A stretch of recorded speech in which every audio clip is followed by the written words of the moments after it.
أسارير وجه صبيح تسر أسارير وجه صبيح. پچھلے دنوں میں پڑھی تھی آیت اعوذ باللہ من الشیطان الرجیم بسم اللہ الرحمن الرحیم وَلَا تَأْكُلُوا أَمْوَالَكُمْ بَيْنَكُمْ بِالْبَاطِلِ وَتُدْلُوا بِهَا إِلَى الْحُكَّامِ لِتَأْكُلُوا فَرِيقًا مِّنْ أَمْوَالِ النَّاسِ بِالْإِثْمِ وَأَنْتُمْ تَعْلَمُونَ، ہے نا، کہ ایک دوسرے کا مال تم نہ کھاؤ آپس میں باطل طریقے سے، یعنی ناحق. وَتُدْلُوا بِهَا، اور اس کو جو ہے حاکموں کے پاس اس فیصلے کو نہ لے جاؤ تاکہ جیت جاؤ، جھوٹی گواہی پیش کر کے یا اپنی چرب زبانی سے جیت جاؤ. اس نیت سے حاکموں کے پاس اس معاملے کو لے کر نہ جاؤ تاکہ دوسرے فریق کا یعنی اپنے مقابل کا مال کھا سکیں، اس حال میں کہ تم اس کیفیت کو خود جانتے ہو کہ وہ واقعتاً حقیقتاً وہ اس کا ہے یا ہمارا ہے. تو یہاں پر صرف مال سے مراد زمین، جائیداد، روپیہ، پیسہ اتنا ہی نہیں، بلکہ ہر قسم کا حق، ہر قسم کا حق اس میں شامل ہے. یہ بات قابل غور طلب ہے اور ذہن میں رکھنے کی بات ہے کہ کوئی کسی کا کوئی درجہ ہو یا اس کی کرسی ہو، یعنی اس کا عہدہ ہو، جس قسم کا بھی ہو، اگر کسی کا کچھ حق ہے تو وہ اس کو ہی کو ادا کرنا ہوگا، اپنی چرب زبانی سے یا اپنی زور آوری سے اس کو اپنے حصے میں یا اپنی طرفداری کے جانب اس کو ہم منسوب نہیں کر سکتے. تو یہاں پر اللہ رب العالمین نے باطل طریقے سے نہ کھاؤ کہتے ہوئے ساری طرف اشارہ کر دیا ہے. اب آگے کیا آیت ہے؟ بسم اللہ الرحمن الرحیم یسألونک عن الأہلة قل هي مواقیت للناس والحج وليس البر بأن تأتوا البيوت من ظهورها ولكن البر من اتقى وأتوا البيوت من أبوابها واتقوا الله لعلكم تفلحون. اللہ کے نبی علیہ السلام سے مخاطب ہو کر کہہ رہے ہیں یہاں پر اللہ پاک کہ وہ تم سے سوال کرتے ہیں عن الأہلة، چاند کے تعلق سے، چاند کے بارے میں یہ تم سے سوال کرتے ہیں. صحابہ کرام عبداللہ بن عباس رضی اللہ عنہ فرماتے ہیں کہ صحابہ کرام رضی اللہ عنہ اجمعین کی ایک عظیم شان یہ تھی کہ وہ اللہ کے نبی صلی اللہ علیہ وسلم سے بکثرت سوال نہیں کرتے تھے، ادب کا لحاظ رکھتے ہوئے سوال بیجا سوالات نہیں کرتے تھے. جس طریقے سے پچھلی قوموں نے اپنے نبیوں کے ساتھ مسلسل سوالات پر سوالات، کبھی ضرورت کے بھی کرے، کبھی اکثر بے تک کے سوالات کیا کرتے تھے، اکثر چڑھانے کے لیے سوالات کیا کرتے تھے جس کا کوئی سر نہ پیر نہ کوئی بنیاد. تو ان کی بے ادبی اس میں ملحوظ رہتی تھی، بے ادبی کے تحت اور اسی طریقے سے لاپرواہی سے ان کے سوالات کی کثرت کو اللہ رب العالمین نے ناپسندیدہ فرمایا اور ایک طرح سے ان پر سختیاں بھی عائد کی گئی ان کے سوالات کی وجہ سے ہی. تو صحابہ کرام رضی اللہ عنہم اجمعین بڑے سوجھ بوجھ والے تھے، بڑی شان و شوکت والے تھے. ادب کا لحاظ ملحوظ رکھتے ہوئے انہوں نے بڑے سوچ سمجھ کر اور بہت سنبھال کر انہوں نے سوالات کیے، اور وہ سوالات صرف اور صرف 14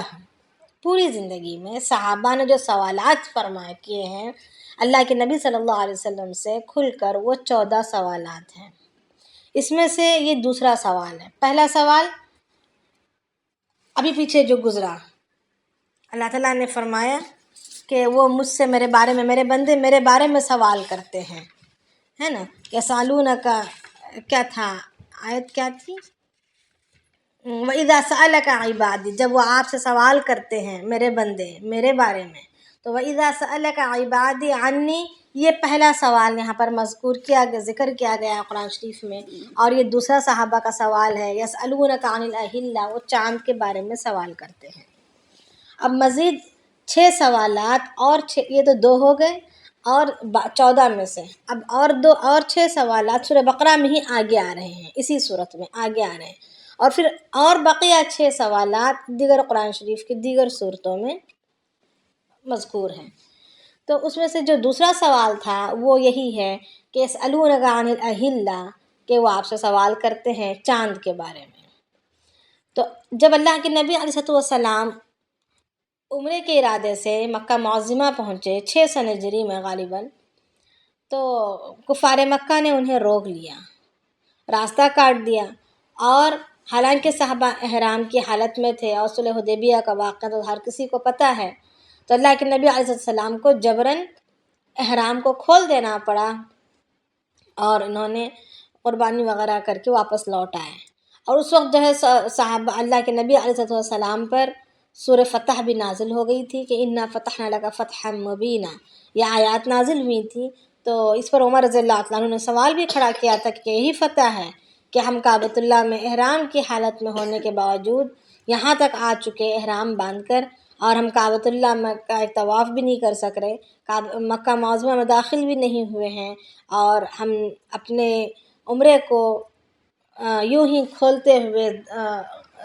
جانور ذبح کر کے یوں ہی کھولتے ہوئے آدھے راستے سے ہم واپس لوٹ رہے ہیں۔ اس پر سے معاہدہ بھی پورے کی پوری ان کی شرائط کو مان کر، کفار کی شرائط کے تحت معاہدہ ہوا ہے، اور اس معاہدے کے تحت ہم اس پر راضی ہوتے ہوئے ان کے باتوں کو ملحوظ رکھتے ہوئے معاہدہ طے کیا گیا، اور اب ہم واپس لوٹ رہے ہیں، کیا یہی فتح ہے؟ تو اللہ کے نبی صلی اللہ علیہ وسلم نے فرمایا کہ ہاں یہی فتح ہے، یعنی اصل مقصد یہی تھا کہ یہاں پر یہ فتح سے مراد ابھی اس وقت تک کے لیے موجودہ وقت میں اس کو ایک طرح سے آپس میں ایک دوستی، اور شرائط تو ان کے ہی تھے زیادہ سے زیادہ جو مانے گئے تھے، مگر آپس میں جنگ و جدال نہ ہونا، اور بے خوف اور خطر آپس میں ایک دوسروں کا ملنا اٹھنا بیٹھنا، اور سفروں کا کرنا، تجارتی سفروں کا کرنا، اسی طریقے سے دیگر اسفار کا کرنا، یہ ساری چیزیں پھر آسان ہو گئی تھیں۔ جب یہ چیزیں آسان ہو گئیں تو لوگوں کا آپس میں ملنا جلنا بڑھ گیا، پھر ایک دوسرے کو سمجھنے کا، دیکھنے کا، سمجھنے کا موقع ملا، ایک دوسرے کو پہچاننے کا موقع ملا، کفار کو اور مسلمانوں کے احوال کو، کفار کو موقع ملا کہ مسلمانوں کے احوال کو دیکھیں۔ تو صلح حدیبیہ سے پہلے تک، یعنی نبوت کے ملنے کے بعد سے صلح حدیبیہ کے موقع تک جتنے کفار مسلمان ہوئے تھے، اس سے کئی زیادہ مسلمان صلح حدیبیہ کے بعد ہوئے ہیں، اخلاق کو دیکھتے ہوئے، عادات کو دیکھتے ہوئے، ان کے طور طریقے کو، صحاباؤں کے معاشرے کو، ان کے معاملات کو دیکھتے ہوئے جو ہے اسلام میں داخل ہوئے ہیں۔ تو اللہ کے نبی علیہ السلام کا اشارہ اسی طرف تھا کہ ہاں یہی فتح ہے، ای اللہ یہی فتح ہے۔ پھر اس کے بعد دوسرے سال جو ہے مکہ معظمہ بھی فتح کر دیا گیا، اللہ رب العالمین کی خوشخبری کے مطابق مکہ بھی فتح ہو گیا۔ تو اللہ کے نبی علیہ السلام پھر اگلے ہی سال، فوراً اگلے ہی سال احرام باندھ کر مکہ معظمہ کی طرف عمرے کے ارادے سے چلے۔ مکہ معظمہ کی طرف جب چلے اگلے ہی سال، تو صحابہ کے دل میں ایک طرح کا خوف تھا کہ ہم احرام کی حالت میں ہیں، اور یہ اشہر حرم ہے، یعنی ذی القعدہ، ذی الحجہ اور محرم، اور اسی طریقے سے یہ مہینے جو ہے یعنی جب سے دنیا بنائی گئی ہے اس تاریخ سے لے کر قیامت تک کے لیے یہ اشہر حرم مانا جائے گا، اس میں جنگ و جدال نہیں ہوگا، اس میں قتل و غارت گیری نہیں ہوگی، کوئی کسی کا قتل نہیں کرے گا، یہ حرمت والا مہینہ ہے۔ تو اب صحابہ کے دلوں میں ایک طرح کا خوف تھا کہ ان لوگوں نے صلح تو کر لی ہے، قتل و قتال کی، جنگ کے نہ کرنے کی، مگر جب ہم حرم کے حدود میں ہوں گے اور اشہر حرم میں بھی ہیں، تو ہو سکتا ہے کہ یہ لوگ جو ہے کفار ہیں، ان کی کسی بات کا کوئی ٹھکانہ نہیں ہے، ہو سکتا ہے یہ لوگ چڑھائی کر جائیں، ہو سکتا ہے یہ لوگ حملہ کر پڑے، تو اس وقت ہم ان کا دفاع کیسے کریں گے، ہم ان سے کیسے لڑیں گے، جبکہ اشہر حرم ہے اور حالت احرام میں ہیں، تو پھر یہ ہم سے گناہ تو کہیں نہ ہو جائے۔ تو یہ خوف اور ایک سوال ان کے دلوں میں تھا، ان کے دماغوں میں تھا. تو پھر اللہ کے نبی علیہ السلام نے مؤدبانہ انہوں نے اس بات کا سوال کیا، تو اللہ رب العالمین نے اس کے جواب میں فرما رہے ہیں یہاں پر کہ یہ چاند کے یسألونک عن الاہلہ، کہ وہ تم سے سوال کرتے ہیں چاند کے بارے میں. قل یہ مواقیت للناس، کہ آپ کہہ دیں کہ یہ جو ہے مقررہ وقتیں بتاتا ہے لوگوں کے لیے اور حج کے لیے. وقت بتاتا ہے لوگوں کے لیے سے مراد لوگوں کے وعدوں کا وقت، یعنی کیے ہوئے وعدوں کو پورا کرنے کا، یعنی مہینہ بتاتا ہے، مہینوں کی عدد بتاتا ہے، مہینہ پورا ہونا، مہینے کا شروع ہونا، مہینے کا درمیان میں پہنچنا. یعنی چاند کی تاریخوں سے ہی مہینے یہاں پر گنا جاتے تھے، مہینوں کو تسلیم کیا جاتا تھا. اور یہاں تک کہ اگر کوئی حیضہ کے دنوں کی تاریخ بھی، دنوں کی گنتی بھی مہینوں چاند کی تاریخوں سے ہوتی ہے. اگر کوئی بیوہ ہو جائے یا طلاق ہو جائے تو ان کی عدت کی گنتی بھی چاند کی تاریخوں سے کی جاتی ہے. اسی طریقے سے رمضان کے روزوں کے رکھنے کی اور رمضان کے روزوں کے سحری اور افطار کی گھڑیاں بھی چاند ہی کے اعتبار سے ہوتی ہیں. یعنی ہر چیز، جتنے بھی اسلام میں، شریعت میں جتنے بھی احکامات دیے گئے ہیں، سب کچھ جو ہے چاند کی تاریخوں سے ہی کی جاتی ہیں. اور اسی طریقے سے حج کے مہینوں کا آنا، حج کے احرام کا باندھنا، اس کا کھولنا، اس کے دنیں، یعنی 8 ذی الحجہ، 9 ذی الحجہ، 10، یہ سارے دنیں سب چاند کی تاریخوں سے ہی ہوتے ہیں. تو اللہ تعالیٰ یہاں پر وہی فرما رہے ہیں کہ وہ آپ کہہ دیجئے کہ یہ لوگوں کے وعدوں کے پورا کرنے کے اوقات بتلاتا ہے، والحج، اور حج کے اوقات بتلاتا ہے. وَلَيْسَ الْبِرُّ بِأَن تَأْتُوا الْبُيُوتَ مِن ظُهُورِهَا، اور نہیں ہے کوئی گناہ ان پر کہ وہ آئیں اپنے گھروں میں، کوئی بھلائی نہیں ہے آنے میں اپنے گھروں کو اس کی پشت کی جانب سے. وَلَكِنَّ الْبِرَّ مَنِ اتَّقَىٰ، مگر لیکن بھلائی اس میں ہے کہ جو کوئی تقوی اختیار کرتا ہے اس کے لیے بھلائی ہے. وَأْتُوا الْبُيُوتَ مِنْ أَبْوَابِهَا، اور وہ آئیں اپنے گھروں میں اپنے گھر کے ہی دروازوں سے. وَاتَّقُوا اللَّهَ لَعَلَّكُمْ تُفْلِحُونَ، اور ڈریں اللہ رب العالمین سے، یعنی تقوی اختیار کریں اللہ تعالیٰ سے. لَعَلَّكُمْ تُفْلِحُونَ، اس امید پر کہ تم فلاح پا جاؤ. تو اب یہاں پر ایک جملہ ان کے سوال کا کہا، اور جواب میں یہ کہا کہ مواقیت ہیں یہ لوگوں کے لیے اور حج کے تاریخیں ہیں. ابھی بات ادھوری ہے، بات پوری نہیں ہوئی ہے. بات جو ہے اللہ ان کی سوال کا جواب آگے کی آیت میں تفصیلاً اللہ پاک دے رہے ہیں. اب اس بات کے تحت ان کے اس چاند کے تعلق سے سوال کرنے کے تحت اللہ رب العالمین نے کچھ اور مزید باتوں کو بھی اس میں شمار فرما رہے ہیں. وجہ یہ کہ زمانہ جاہلیت سے ایک ان کے اندر، ان کے معاشرے میں ایک رسم رائج تھی کہ اشہر حرم میں جب یہ لوگ احرام باندھ لیتے، احرام ہی سے تعلق تھے اور اس کے علاوہ مزید دنوں سے بھی، کہ احرام جب باندھ لیتے تو یہ لوگ کسی وجہ سے اگر واپس چلے جاتے، اپنے گھر کی طرف واپس جاتے، درمیان میں راستے میں کوئی چیز بھول گئے، واپس آ گئے اس چیز کو لینے کے لیے، یا تو پھر کوئی مسئلہ پیدا ہو گیا، یا کوئی مسئلہ پیدا ہو گیا جس کی وجہ سے عمرے پر جا نہیں سکے یا حج پر جا نہیں سکے. اب احرام باندھے ہوئے ہیں تو احرام کو توڑ کر، یعنی اس کا کفارہ ادا کر کے اب گھر واپس لوٹ گیا اچانک درمیان سے. یا تو پھر کہیں سفر میں نکلے ہوئے تھے، سفر پورا کرنے کے بجائے، مدت سفر کام پورا ہونے کے بجائے ادھورے سے واپس ہو رہے ہیں، کسی بھی وجہ سے گھر سے نکل گئے کسی کام کے لیے، خصوصاً اشہر حرم میں، اور واپس اب لوٹ گئے، درمیان سے اگر واپس لوٹ رہے ہیں، تو ان کا یہ تھا کہ صرف قریش کے لوگ ہی دروازے سے داخل ہوں گے. قریش کے علاوہ ساری دنیا کے انسان، کوئی چاہے وہ کسی بھی قبیلے کا کیوں نہ ہو، وہ دروازے سے داخل نہیں ہوگا، بلکہ وہ اپنے گھر کی پیچھے کی دیوار پھلانگ کر اندر گھسے گا. یعنی دروازے سے داخل ہونا یہ ان کے لیے ایک جرم تھا، ایک گناہ تھا، ایک عیب تھا. مگر قریشیوں نے اپنے لیے جو ہے ایک نام، اپنا ایک اعزاز برقرار رکھنے کے لیے، کیونکہ ان کے لیے خصوصی اعزازات تھے کہ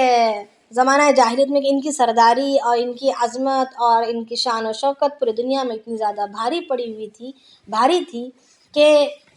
پوری دنیا کے انسان کعبۃ اللہ کا طواف ننگے مادرزاد ننگے ہو کر کرتے تھے، مگر اگر قریش کے لوگ اگر کپڑے دے دیں ان کو تو اس کپڑوں کو پہن کر طواف کر سکتے تھے۔ اس کے علاوہ اگر کسی کے پاس قریش کے دیے ہوئے کپڑے نہ ہوں تو وہ مادرزاد ننگے ہو کر طواف کریں گے۔ اسی طریقے سے قریش نے اپنا نام حمص کر کے رکھا ہوا تھا، تو حمص جو بھی تھے، جتنے بھی حمص تھے وہ دروازوں سے داخل ہو سکتے تھے، ان کے لیے کوئی گناہ نہیں تھا، مگر حمص کے علاوہ جتنے بھی تھے ان کو دیواریں پھلانگ کر پیچھے کے حصے سے گھر میں گھسا کرتے تھے۔ تو اللہ رب العالمین سب سے پہلے ان کی یہ جو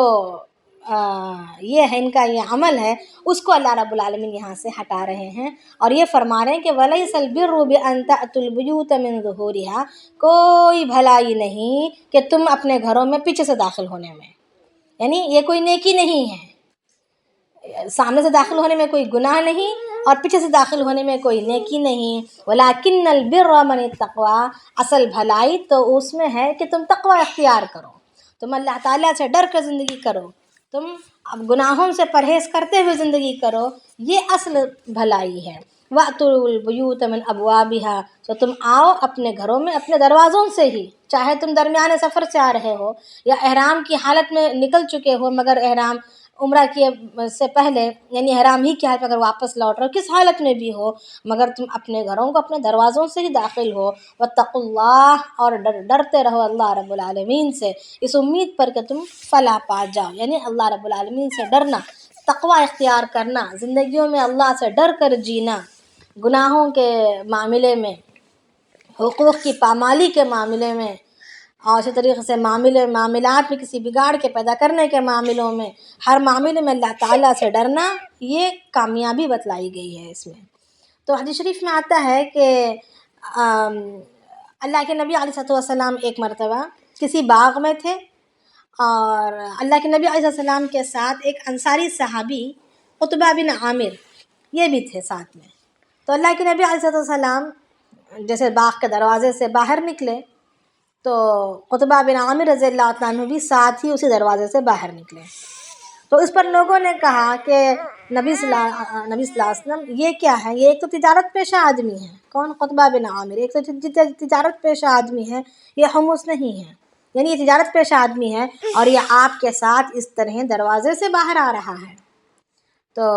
انہوں نے جواب دیا، اللہ کے نبی علیہ السلام سے پہلے انہوں نے جواب دیا کہ میں تو اللہ کے نبی صلی اللہ علیہ وسلم کو جس طرح کرتے دیکھا میں نے ویسے کیا،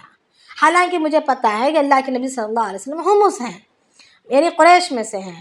اور مگر میں ان کے دین پر، میں حمص نہیں ہوں، میں اچھی طریقے سے جانتا ہوں، مگر میں نے ان کا دین اپنایا ہے، اور میں اس لیے اور انہوں نے جیسے کرنا ہے ویسے مجھے کرنی ہے، تو میں نے اس لیے کہ میں نے ان کا دین اپنایا ہے۔ تو اس پر اللہ رب العالمین نے ان آیات کو بھی نازل فرمایا، یعنی ان کی جواب کی دلیل، اس میں پختگی میں اللہ رب العالمین نے یہ آیات کو نازل فرمائی۔ بعض آیات میں یہ بھی آتا ہے۔ بہرحال تو یہاں پر اس رسم کو ان کی مٹا دی جا رہی ہے۔ پھر آگے جو صحابہ کے دلوں میں جو خدشہ تھا کہ کیا ہوگا اگر یہ لوگ چڑھائی کر پڑیں ہمارے جانے پر، اور یہ ہم سے لڑائی کرنے لگ جائیں تو کیا ہوگا، جو سوال تھا اس کا جواب اللہ رب العالمین فرما رہے ہیں وَقَاتِلُوا فِي سَبِيلِ اللَّهِ الَّذِينَ يُقَاتِلُونَكُمْ وَلَا تَعْتَدُوا، اور تم قتال کرو فی سبیل اللہ، اللہ کے راستے میں ان لوگوں سے جنہوں نے تم سے قتال کیا، وَلَا تَعْتَدُوا، اور تم حد سے تجاوز نہ کرو، یعنی اگر وہ لوگ آگے بڑھ کر چڑھائی کرنے پر آ جائیں تو تم بھی قتال کرو اللہ کے راستے میں، یعنی یہ کہ تم حد سے تجاوز نہ کرو، یعنی تم آگے بڑھ کر قتال کرنے نہ جاؤ، مگر اگر وہ لوگ چڑھائی کر آ جائیں، چڑھائی کر کے لڑ پڑیں، انہوں نے اگر حدود حرم کا خیال نہیں رکھا، اشہر حرم کا خیال نہیں رکھا، احرام کی حالت کا خیال نہیں رکھا، معظم و مکرم اور حرمت والی جگہ کا جب خیال نہیں رکھا تو تمہیں پھر اس کی پرواہ کرنے کی ضرورت نہیں، بلکہ تم بھی ان کے ساتھ قتال کرو۔ ان اللہ لا يحب المعتدین، بے شک اللہ تعالیٰ پسند نہیں کرتا حد سے تجاوز کرنے والوں کو، یعنی حد سے آگے بڑھنے والوں کو۔ وَاقْتُلُوهُمْ حَيْثُ ثَقِفْتُمُوهُمْ، یعنی ایسے لوگ جو خود آگے بڑھ کر چڑھائی کر رہے ہیں ان کے تعلق سے فرما رہے ہیں کہ تم ان کو قتل کرو، حَيْثُ ثَقِفْتُمُوهُمْ جہاں کہیں تم ان کو پاؤ، وَأَخْرِجُوهُمْ مِنْ حَيْثُ أَخْرَجُوكُمْ اور تم ان کو نکالو جہاں کہیں جیسے انہوں نے تمہیں نکالا تھا، عند المسجد الحرام مسجد حرام سے، حتیٰ یقاتلوکم چھوٹ گئی من حیث والفتنۃ اشد من القتل، اب آگے اللہ پاک فرما رہے ہیں کہ فتنہ جو ہے زیادہ بھاری ہے قتل سے، یعنی یہ لوگ جو فتنہ پھیلاتے ہیں کفر اور شرک کے ذریعے سے، باطل عقائد کے ذریعے سے جو فتنہ پھیلا رہے ہیں اللہ تعالیٰ کی زمین میں، کیونکہ اللہ تعالیٰ کی بنائی ہوئی زمین ہے، ساری کا سارا نظام اللہ تعالیٰ کا بنایا ہوا ہے۔ اللہ تعالیٰ نے انسانوں کو ساری کائنات کو بنانے کے بعد اخیر میں جا کر انسان کو بنایا، اور جو چیز اخیر میں آتی ہے اس کا ہی استقبال کیا جاتا ہے پہلے چیزوں سے۔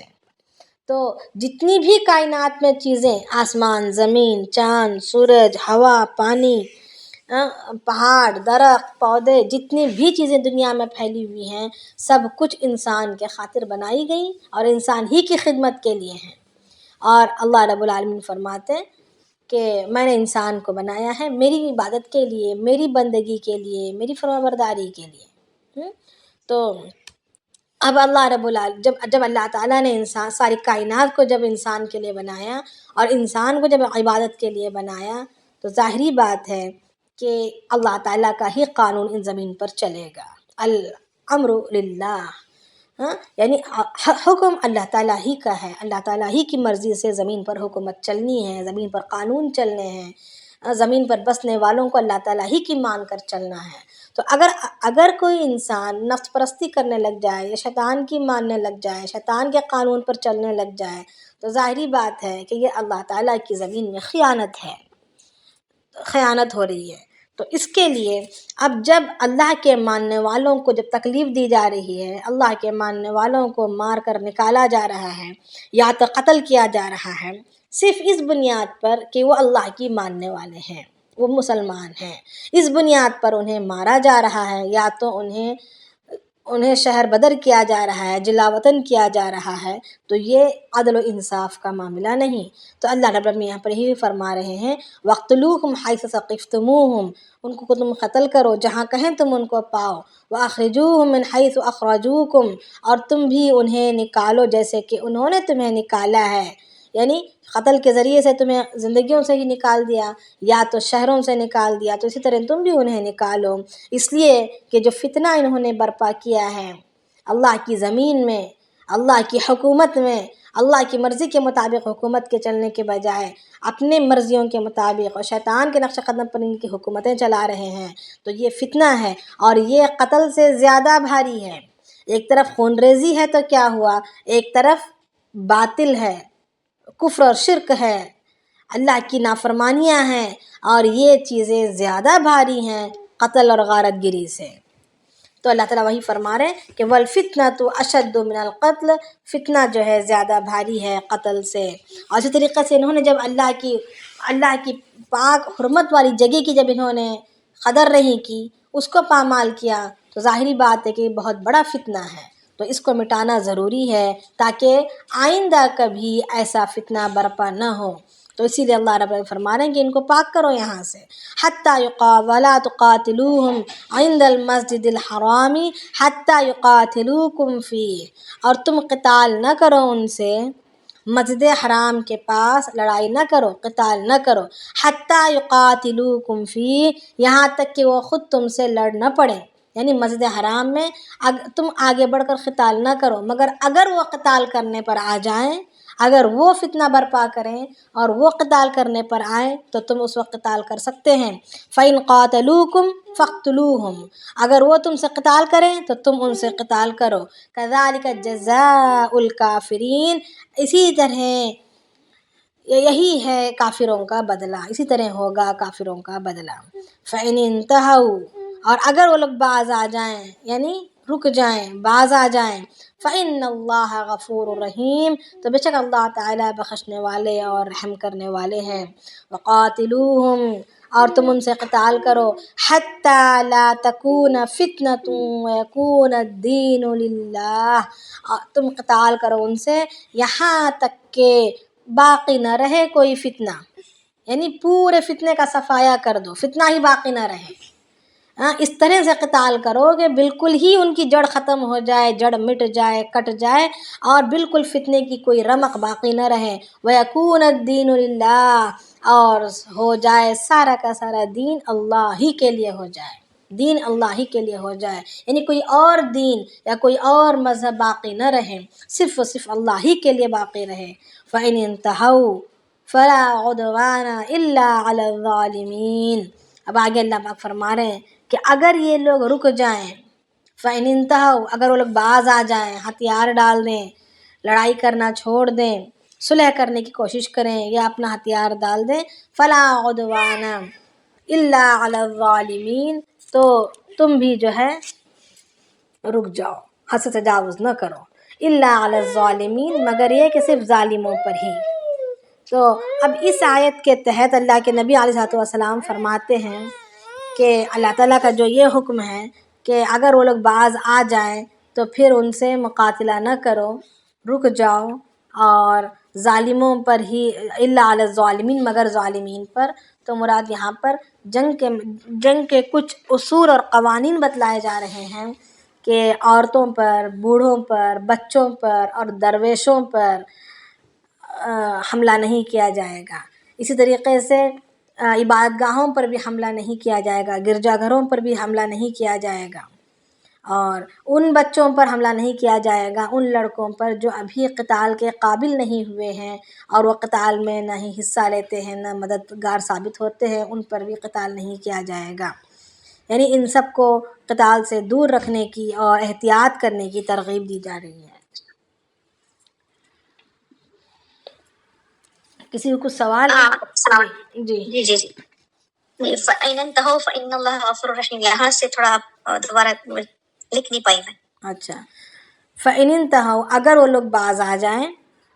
فَإِنَّ اللَّهَ غَفُورٌ رَحِيمٌ، تو بے شک اللہ تعالیٰ بخشنے والے اور رحم کرنے والے ہیں۔ اور آگے اللہ رب فرما رہے ہیں دوبارہ، یعنی اب یہاں پر کچھ احکامات کی طرف اشارہ کر رہے ہیں، وَقَاتِلُوهُمْ حَتَّى لَا تَكُونَ فِتْنَةٌ، تم ان سے قتال کرو یہاں تک کہ فتنہ باقی نہ رہے، یہاں تک کہ فتنہ نہ رہے باقی، یعنی بے دینی، فتنہ سے مراد یہاں پر کفر اور شرک کو، بے دینی کو، ناانصافی کو، ظلم کو کی طرف اشارہ ہے، یعنی ساری باتوں کو، یعنی اللہ کی حکومت میں، اللہ کی زمین میں، اللہ کی حکومت میں صرف و صرف اللہ کا قانون چلے گا جو عدل و انصاف سے بھرا ہوا ہے۔ اگر اس قانون کے خلاف اگر کوئی بات ہو رہی ہے، اللہ کے قانون کے خلاف، اللہ کے اصول کے خلاف اگر زمین پر کوئی بات ہوتی ہے تو وہ فتنہ کہلاتی ہے، تو تم اس وقت تک قتال کرو جب تک کہ فتنہ باقی نہ رہے۔ وَيَكُونَ الدِّينُ لِلَّهِ، اور دین ہو جائے صرف اللہ ہی کا، اللہ ہی کے لیے دین باقی رہے۔ دین اگر دنیا میں باقی رہو زمین پر تو صرف و صرف اللہ ہی کا ہو، یعنی اللہ کی زمین ہے، اللہ کا دین چلے گا، اللہ کی زمین ہے، اللہ کی حکومت چلے گی، اللہ کی زمین ہے، اللہ کا قانون چلے گا، اللہ کے بندے جئیں گے، اللہ کے بندوں کو جینے کا حق ہے۔ یعنی بندے کے معنی کیا ہیں؟ بندے کے معنی، بندہ بنا ہے عبد سے، ہے نا، عبد سے بنا، اور عبد کے معنی ہے جھکنے والا، عاجزی کرنے والا کسی کے سامنے، تو ہمیں اللہ کے بندے، عبداللہ، امۃ اللہ بن کر جینا ہے۔ تو جو کوئی اللہ کے آگے اپنے سر کو جھکاتا ہے، اللہ کے سامنے عاجزی کرتا ہے، یعنی مان کر چلتا ہے، اللہ کو مان کر چلتا ہے، وہی پھر جو ہے اللہ کی زمین میں جینے کا حقدار ہے۔ تو فَإِنِ انْتَهَوْا، اگر یہ باز آ جائیں لڑائی جھگڑے سے، فَلَا عُدْوَانَ، تو تم بھی رک جاؤ، تم ان پر چڑھائی مت کرو، إِلَّا عَلَى الظَّالِمِينَ، مگر زیادتی تو صرف ظالموں پر ہے، یعنی زیادتی کرنا کس پر ہے؟ صرف ظالموں پر زیادتی کرنا ہے، سے مراد جو کوئی جنگجو ہیں، جو ہم پر چڑھائی کرنے کے لیے آ رہے ہیں،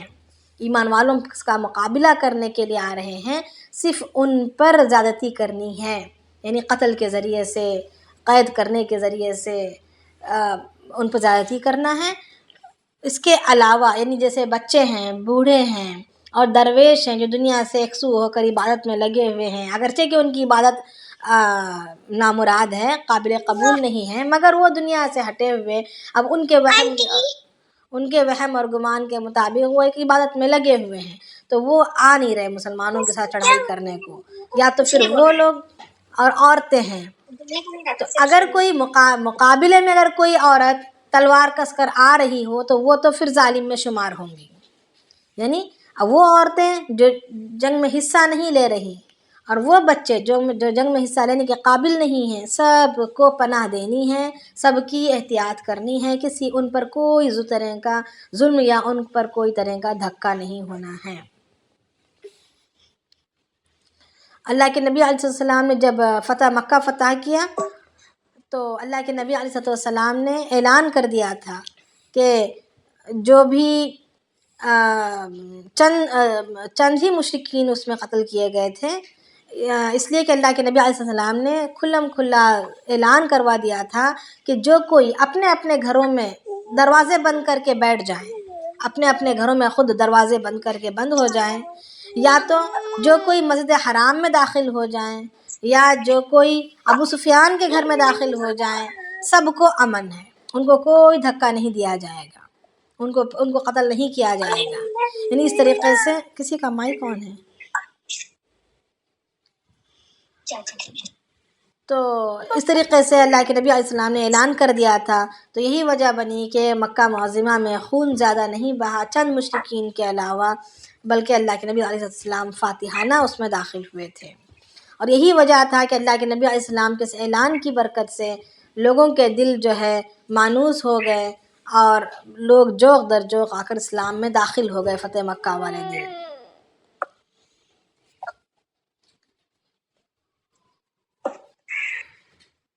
وہ چند کفار کون تھے جن کو قتل کا حکم دیا گیا فتح مکہ کے بعد، پتا ہے نا؟ ہاں، جو جن کو علی اعلان حکم دیا گیا تھا، نام میرے ذہن میں نہیں ہے، کچھ ہی نام ہے، انشاءاللہ اگر چاہتے ہیں تو پھر دیکھ کر میں بتاؤں گی، مگر پھر کچھ کو اس میں سے بھی معاف کر دیا گیا تھا۔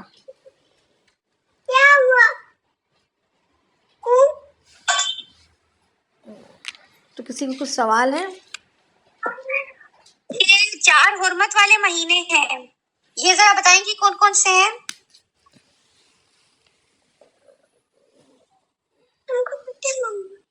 ذی قعدہ سے لے کر محرم تک کے مہینے ہیں۔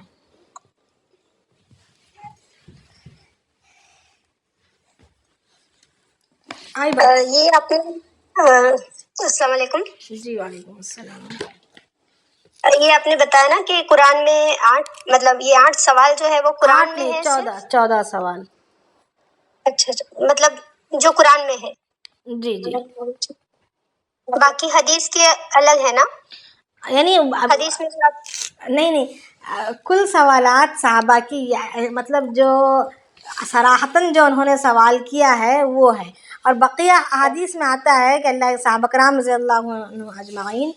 انتظار میں رہا کرتے تھے کہ کوئی دیہاتی آ جائے،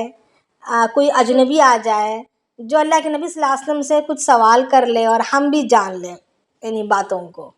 اس طریقے سے یعنی احتیاط کرتے تھے۔ اب کسی معاملے کے تحت میں بات ہو رہی ہے اور وہاں پر کچھ سوال کر لیا اسی تعلق سے تو وہ بات اور ہے، مگر ایک نیا سوال نئے طور پر سوال کرنا یہ صحابہ نے بڑی احتیاط کی ہے۔ یہی 14 سوال، یہ 14 ہی سوال کیے ہیں صحابہ نے،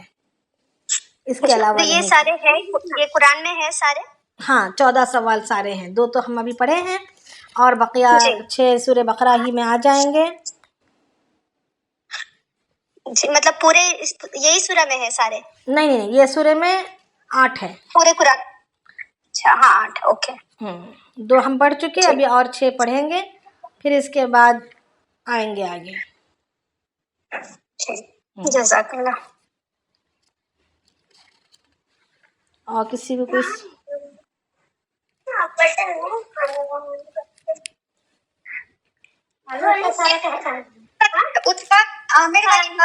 دیکھیں، ذی قعدہ، ذی الحجہ، محرم اور رجب،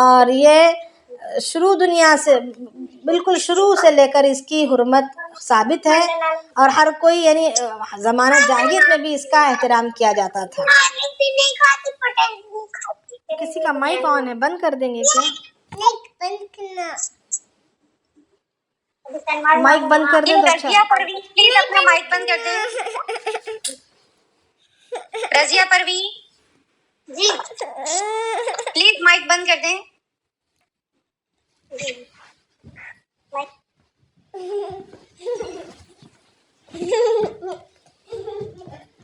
عتبہ بن عامر والی ذرا پلیز ایک دفعہ بتا دیجیے گا۔ قطبہ بن عامر، عتبہ نہیں، جی عین تا با ہا رائٹ، قاف تا با ہا، قطبہ، قاف، ہاں اچھا قینچی والا قاف۔ قطبہ، تو وہ اس کا دوبارہ بتا دیں کہ وہ اللہ کے نبی علیہ السلام ایک کسی باغ میں تھے، اور وہاں سے آپ دروازے سے باہر نکلے، ظاہری بات ہے دروازے سے گئے تو دروازے سے ہی باہر آئیں گے، مگر باہر نکلتے ہوئے دوسرے لوگوں نے دیکھ لیا، اور نبی صلی اللہ علیہ وسلم سے شکایتانہ انداز میں کہا کہ یا رسول اللہ یہ تو ایک عام تجارت پیشہ آدمی ہے، یعنی قریش وغیرہ نہیں ہے، تو اور یہ آپ کے ساتھ دروازے سے ہی باہر آ رہا ہے۔ تو اتنے میں آگے بڑھ کر قطبہ بن عامر نے جواب دیا رضی اللہ عنہ نے جواب دیا کہ میں آپ صلی اللہ علیہ وسلم کے ساتھ تھا، اور آپ صلی اللہ علیہ وسلم نے جیسے کیا ہے ویسے میں کیا ہوں، میں جانتا ہوں کہ میں حمص نہیں ہوں، اور اللہ کے نبی صلی اللہ علیہ وسلم حمص ہیں، اس کے باوجود میں نے ایسا اس لیے کیا کہ میں نے ان کے دین کو اپنایا ہے، اور لہٰذا میں ان کے وہ جیسے کریں گے ویسے میں کروں گا، دین کو اپنانے کی وجہ سے۔ حمص کی سپیلنگ بتائیں گی؟ ہا میم صاد یا سین؟ سین، سین۔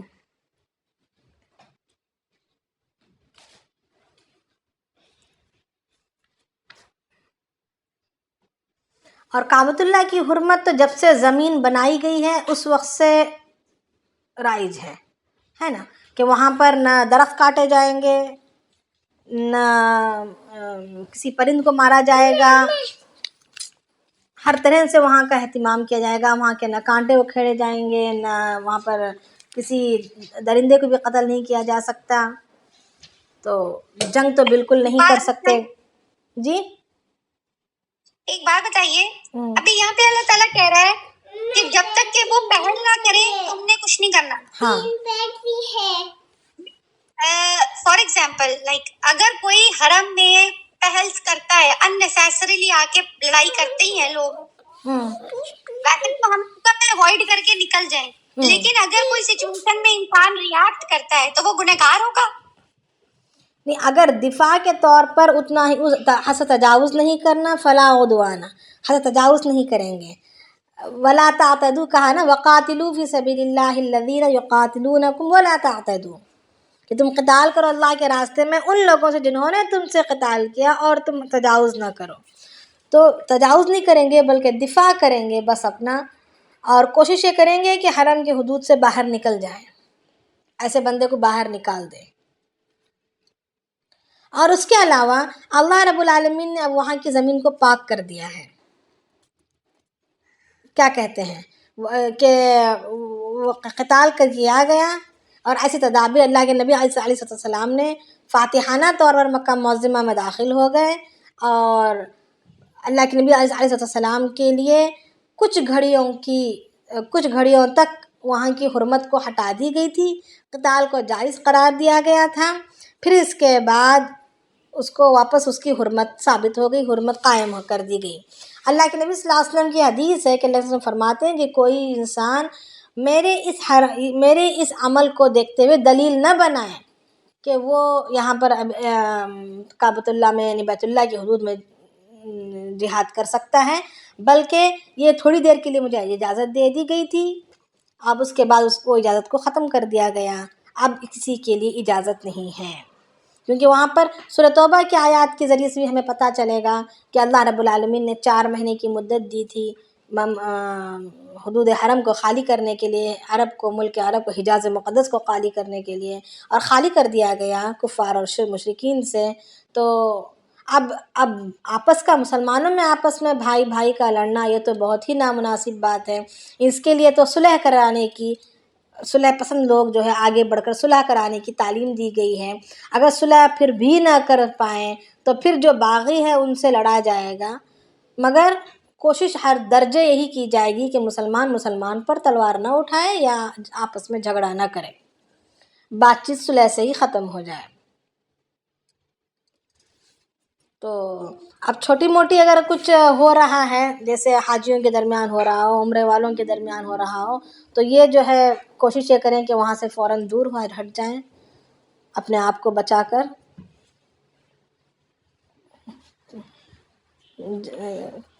سمجھ آ میں نے بتا دیا آپ کا جواب، میں سمجھتی ہوں کہ جواب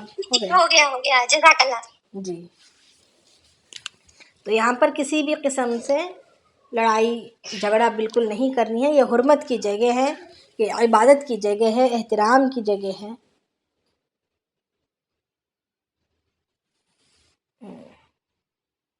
اور